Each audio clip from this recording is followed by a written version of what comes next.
Hey guys, it's Noelle.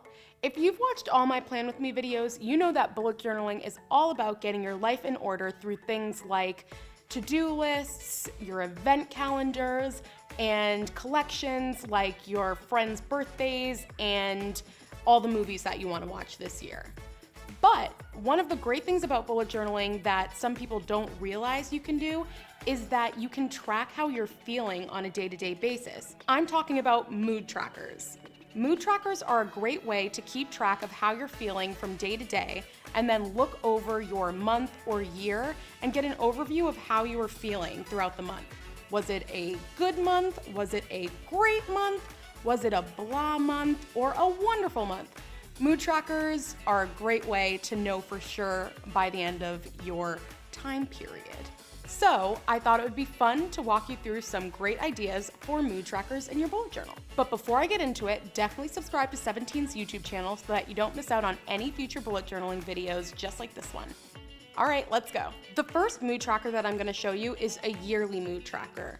First, start in the bottom left corner of your page and number the days of the month starting from 31 up your page.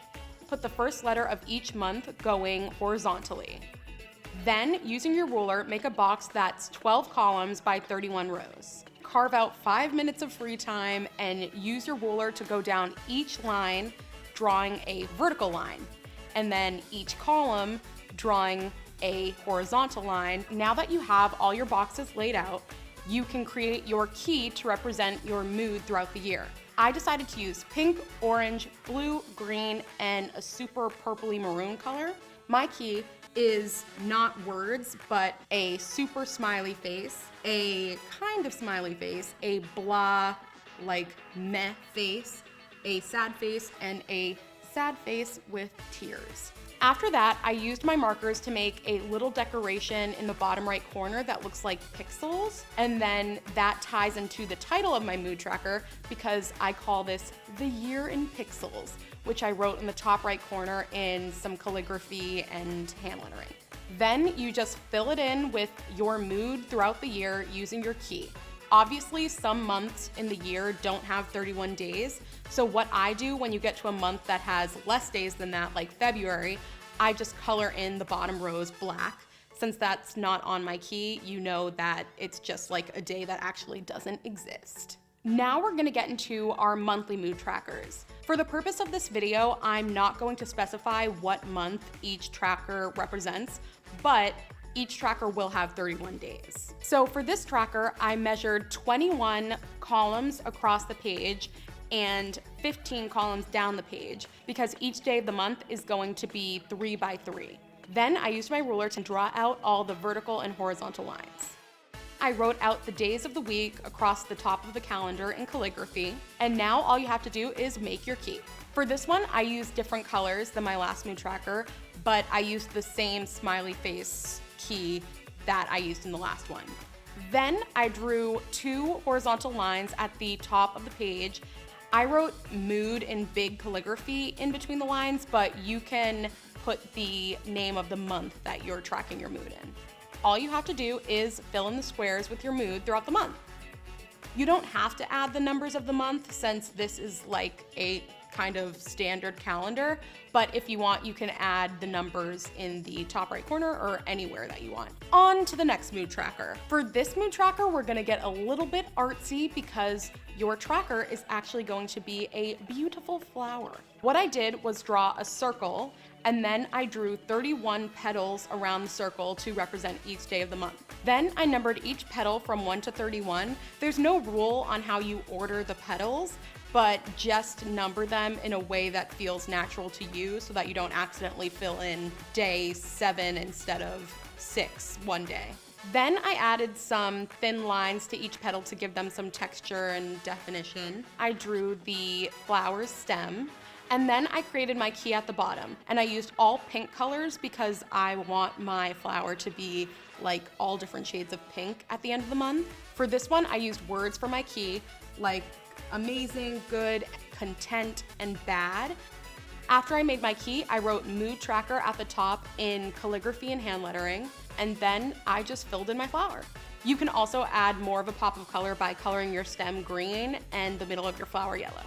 For the next mood tracker, I've seen this one floating around on so many Boojoers Instagrams. Basically, the whole mood tracker is hanging light bulbs. To start this mood tracker, I drew 3 hanging wires at the top of the page. Then I took my ruler and drew 31 vertical lines hanging from the wires. After that, I drew a light bulb at the end of each wire and numbered them as I went. Then I wrote mood tracker at the bottom of the page in pretty blue calligraphy. Then I created my key in a range of yellow and orange and browns, and then drew in my smiley faces. All you have to do is fill in your light bulbs. And then by the end of the month, you're gonna have a pretty light scene for your mood tracker. The next tracker is gonna be kind of like Wheel of Fortune, only Wheel of Moods. So what I did was take a cardboard coffee cup and use the top of it to stencil out a big circle. Then I used the bottom of the cup to stencil out a smaller circle in the center. Then I took my black fine liner and went over the stenciled out circles. After that, I erased all my pencil marks. Then I used my ruler to create 31 sections around the circle, and then I numbered each section 1 through 31. After that, I wrote month in the remaining space at the top of the tracker, but obviously you should put whatever month you're tracking there. I wrote mood tracker in big bold letters across the top of the page and added a black drop shadow on the right. I created my key at the bottom of the page. I decided to use different shades of green for this tracker. I accidentally wrote blah day twice on my key, so I used my trusty whiteout tape to fix that mistake and replaced it with sad. And then you're done, and all you have to do is fill out the page with your mood throughout the month. For my last mood tracker, I decided to go artsy again, and I drew out a big doodle of a jumbo teacup at the bottom of the page. And since this is my bullet journal and there are no rules, I decided to draw 6 vines coming out of my tea. After that, I drew 31 petals across my vines. I numbered them from 1 to 31.